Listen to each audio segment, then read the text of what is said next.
A possible deal of ceasefire in Gaza is still under negotiation between different parties, while Israeli Defense Minister Gallant warned on Friday that such a deal will not apply to the northern front against Lebanon Hezbollah.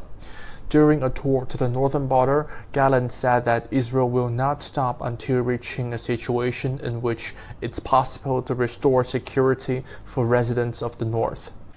Palestinians in the besieged coastal enclave of the Gaza Strip have expressed hope of witnessing a real ceasefire between Hamas and Israel. في امل كثير انه يكون هناك لحاجات كثيره اسباب كثيره منها الجانب الاسرائيلي مزنوق في ظل استمرار الحرب لاكثر من 115 يوم.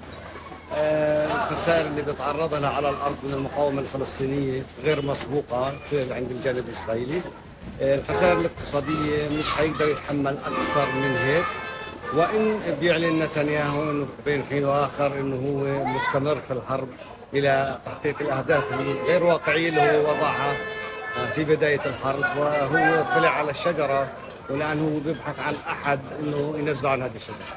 انا مع اي اتفاق يوقف المجازر بحق شعبنا في قطاع، اي اتفاق يوقف القتل، يوقف الموت، يوقف استهداف المدنيين. انا مع اي اتفاق، هذا بشكل مبدئي. هذا يعني ان القضيه عالقه ولا بتنتهي. نحن لاجئين من شمال غزه الى جنوب غزه، انا انتظر اعود الى بيتي. لا نريد ان نكرر مكه 48. عودتنا من جنوب غزه الى شمال غزه هذا جزء لا يتجزا من اي اتفاق ولن نتنازل عنه. انا كمواطن لما اعود الى بيتي اعتبر ان الحرب لا زالت قائمه.